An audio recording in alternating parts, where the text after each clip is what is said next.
یا رب صلی وسلم دائما ابدا على حبیبک خیر الخلق كلهم جزا اللہ عنا محمدا صلی اللہ علیہ وسلم بما هو اہلہ۔ نہایت ہی قابل احترام حضرات اساتذہ کرام، عزیز طلباء کرام، آج ہماری انجمن کی یہ آخری مجلس تھی اور آپ حضرات اس انجمن کی اہمیت سے واقف ہیں۔ جن طلباء نے اس کی اہمیت کو جانا پہچانا، پورے سال میں انہوں نے اس میں شرکت کر کے محنت کی اور آج وہ اپنی محنت کا ثمرہ دیکھیں گے۔ جو شخص پھل دیکھنا چاہتا ہے تو اس کے لیے اس پھل کے حصول کے لیے پہلے محنت ضروری ہے، شوق ضروری ہے، جذبہ ضروری ہے۔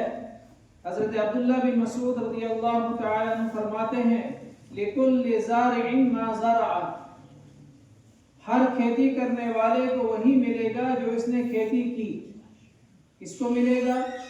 جس نے کھیتی کی، ثمرہ اور پھل اسی کو ملے گا، اور جس نے کھیتی کی نہیں ہے وہ پھل حاصل کرنے کا خواب نہیں دیکھ سکتا ہے۔ اس لیے جن طلباء نے اس انجمن کی اہمیت کو سمجھا، جانا، پورے سال میں اس میں وہ شریک رہے، تو آج انہوں نے اپنی اس سالانہ کارکردگی کو آپ کے سامنے پیش کیا۔ اور یہ بات جان لیجئے کہ ہماری جماعت، ہم لوگ جو ہیں بڑے ہی خوش نصیب لوگ ہیں۔ یوں تو ایمان والے علی العموم خوش نصیب ہیں کہ جن کو اللہ نے ایمان کی دولت سے نوازا ہے، اس نعمت سے نوازا ہے کہ جس نعمت کے لیے اس کائنات کو اللہ تبارک و تعالی نے وجود دیا ہے۔ خلق الموت والحیات لیبلوکم ایکم احسن عملا۔ آج کی دنیا میں مختلف قسم کے سوالات مختلف طرح سے کیے جاتے ہیں، لیکن اللہ رب العزت نے قرآن کریم میں فرمایا کہ اس یونیورس، اس عالم کائنات کی پیدائش کا مقصد معرفت خداوندی ہے، اللہ کی معرفت ہے، اللہ کی پہچان ہے۔ خلق الموت والحیات لیبلوکم ایکم احسن عملا۔ اللہ تعالیٰ نے دنیا کے اندر موت اور حیات کا جو سلسلہ جاری فرمایا، یہ صرف اس لیے ہے لیبلوکم ایکم احسن عملا، تاکہ اللہ جانے کہ تم میں سے اچھے اعمال کون کرتا ہے۔ کائنات کی تخلیق اسی لیے ہوئی ہے، اپنی خواہشات کو پورا کرنے کے لیے اس کائنات کی تخلیق ہوئی نہیں ہے، اور انسان کی خواہشات کی تکمیل اس محدود کائنات میں ہو نہیں سکتی۔ انسان کے دلوں کے اندر ابھرنے والی خواہشات لامحدود ہیں، اور اس دنیا کی زندگی محدود ہے، انسان کی زندگی محدود ہے، تو اس محدود زندگی میں لامحدود خواہشات پوری نہیں ہو سکتی۔ یہ ایک کامن سینس بات ہے، عقل میں آنے والی بات ہے۔ تو پھر یہ لامحدود خواہشات کہاں پوری ہوں گی؟ اللہ نے ایک دوسرا عالم بنایا ہے، وہاں پر جو ہے یہ لامحدود خواہشات پوری ہوں گی، جس کو جنت کا نام دیا جاتا ہے، کہ جنت میں جو ہے انسان کی لامحدود خواہشات اس لامحدود دنیا میں پوری ہوں گی۔ تو علی العموم اللہ نے ایمان دے کر ہم سب پر جو ہے اپنا احسان فرمایا ہے کہ ہمیں ایمان عطا فرمایا۔ اس سے بڑھ کر ہم اور آپ پر اللہ رب العزت نے ایک خصوصی انعام ہم کو عطا فرمایا، کہ جس انعام کی طرف، جس کی فضیلت، جس کی شرافت اور جس کی بڑائی کو خود اس کائنات کے سب سے بڑے انسان سید الاولین والآخرین جناب محمد رسول اللہ صلی اللہ علیہ وسلم نے فرمایا خیرکم من تعلم القرآن وعلم۔ یہ بات طے ہے اور تقریباً تمام مذاہب کا اس پر اتفاق بھی ہے۔ ایک انگریز نے کتاب لکھی 100% کہ دنیا کے اندر عظیم ترین جو شخصیات آئی ہیں ان کی ان پر ایک کتاب لکھی، اور اس کتاب میں سب سے پہلا نام جو لکھا ہے وہ محمد ابن عبداللہ رسول اللہ صلی اللہ علیہ وسلم کا نام لکھا ہے۔ تو اس پر کوئی اتفاق ہے، کسی کا اختلاف نہیں۔ کائنات کی سب سے بڑی شخصیت حضرت محمد مصطفیٰ صلی اللہ علیہ وسلم، اسی شخصیت نے مجھے اور آپ کو ایک خوشخبری سنائی، فرمایا خیرکم من تعلم القرآن وعلمہ، تم میں سے بہترین شخص وہ ہے جو قرآن کو سیکھے اور سکھائے۔ لہذا اللہ نے مجھے اور آپ کو بہترین انسان بنایا، ہمیں کتاب اللہ کے تعلیم اور تعلم کے اندر لگایا ہے۔ اس نعمت کو نعمت سمجھ کر اور اس پر اللہ کا شکر ہمیں ادا کرنا چاہیے کہ ہمیں اس کتاب کے ساتھ جوڑ دیا۔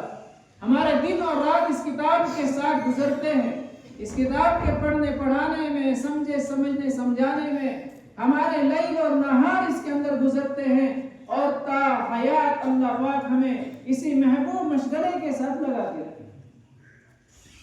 ہر انسان کو کامیابی کے لیے ہر میدان میں ایک تو شوق جو ہے ضروری ہے، اور دوسرا پھر محنت اور لگن۔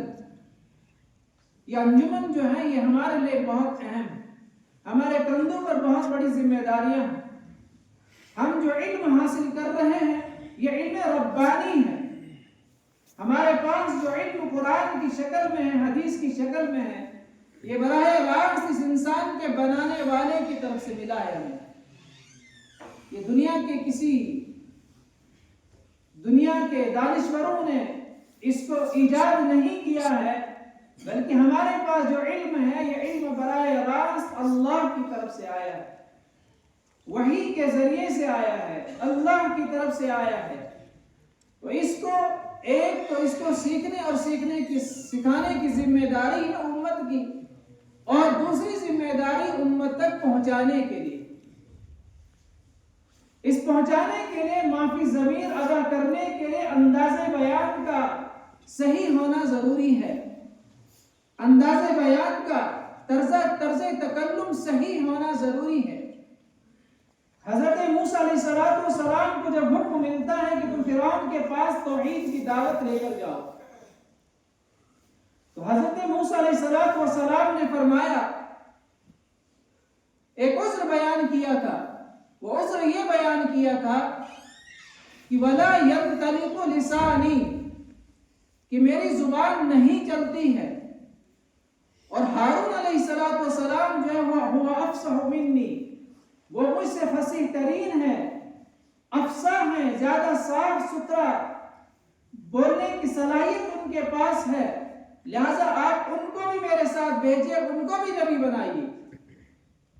حضرت موسیٰ علیہ السلام کے اس عمل سے پتہ چلتا ہے کہ دوسرے تک بات پہنچانے کے لیے فصاحت لسانی ضروری ہے، وضاحت بیان کا ہونا ضروری ہے، کہ بیان کے اندر وضاحت ہو، طرز تکلم پر انسان کی قدرت ہو، وہی طرز تکلم آپ کو آئے، آپ اس دین کو دوسروں تک کیسے پہنچائیں، اسی کی ٹریننگ اور اسی کی تمرین آپ کو پورے سال بھر جو اس انجمن میں کروائی جاتی ہے۔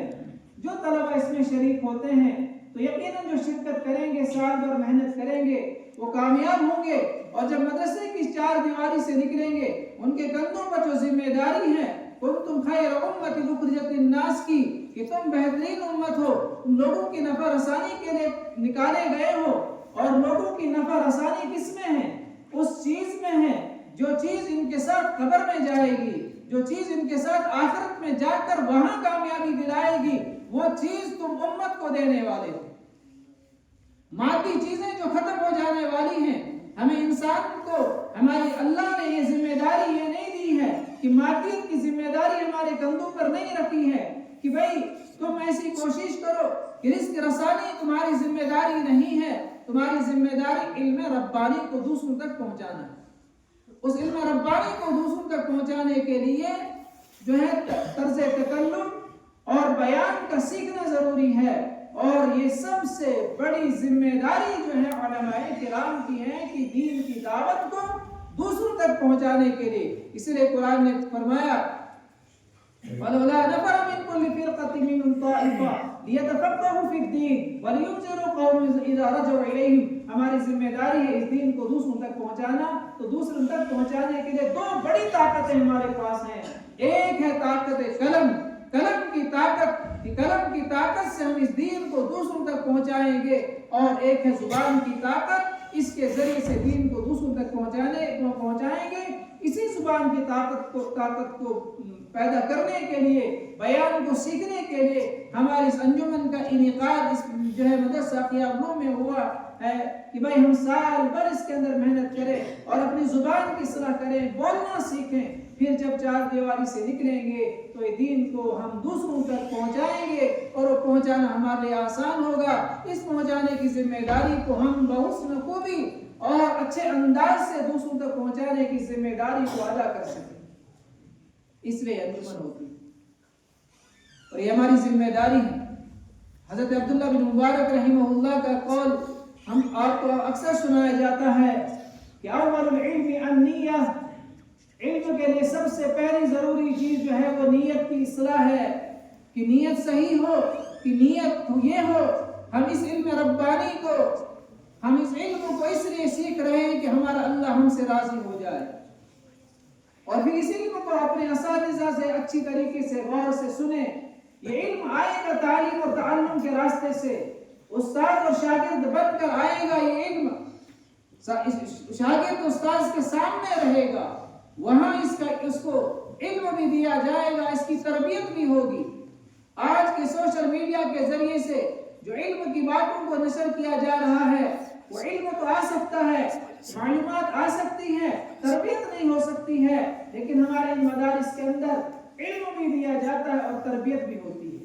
اور تربیت کے لیے اور تعلم کے لیے ضروری ہے کہ استاذ کے سامنے زانو تلمذ بیٹھ کر جو ہے ہم علم حاصل کریں. اس راستے سے جو علم آئے گا یہ دلوں کے اندر آئے گا. ورنہ حضرت حسن بصری رحمہ اللہ نے فرمایا العلم علمان, العلم علمان, علم علی اللسان وعلم فی القلب. ایک علم زبان پر ہوتا ہے اور ایک علم قلب پر ہوتا ہے. ان مدارس کے اندر کوشش کی جاتی ہے ان میں وہ علم دیا جائے جس کا تعلق قلب سے ہے, دل سے ہو, اور جو علم صرف زبان پر ہو یہ انسان کے لے کر وبال بنے گا, پھنسانے کا ذریعہ بنے گا. اور جس علم کا تعلق قلب سے ہوگا, اور ظاہر بات ہے جس علم کا دل کا تعلق قلب سے ہوگا وہ انسان کو عمل پر کھڑا کرے گا, اور عمل میں ہی کامیابی ملے گی. دنیا میں بھی ملے گی کامیابی اور آخرت میں بھی کامیابی ملے گی. اللہ تبارک و تعالی نے اس انسان کو اور تمام مخلوقات میں سے جو شرف بخشا ہے, جو اشرفیت کا مقام دیا ہے, خود قرآن نے کہا وَلَقَدْ كَرَّمْنَا بَنِي آدَمَ, کہ ہم نے اس کو جو ہے مکرم اور معزز بنایا. اس کے اندر جو صفت ہے جو دوسری مخلوقات سے اس کو ممتاز کرتی ہے وہ ہے تعلیم اور تعلم, سیکھنے سکھانا. علم کو دوسروں تک منتقل کرنے کی صلاحیت اللہ نے صرف انسان کو دی. علم کو دوسروں تک منتقل کرنے کی صلاحیت, ورنہ دوسری صلاحیتیں عام جانوروں کے اندر بھی ہیں. کھانے کا طریقہ, کھانے کا سلیقہ, کھانا جمع کرنے کا طریقہ یہ اور جانوروں کو بھی ہے. اپنا مسکن بنانے کا طریقہ اور جانوروں کے پاس بھی ہے. تمام چیزیں ان کے پاس ہیں, لیکن وہ علم دوسروں کو تک منتقل نہیں کر سکتے. اس لیے قرآن نے احسان کے جتانے کے طور پر کہا الرحمن علم القرآن خلق الانسان علمہ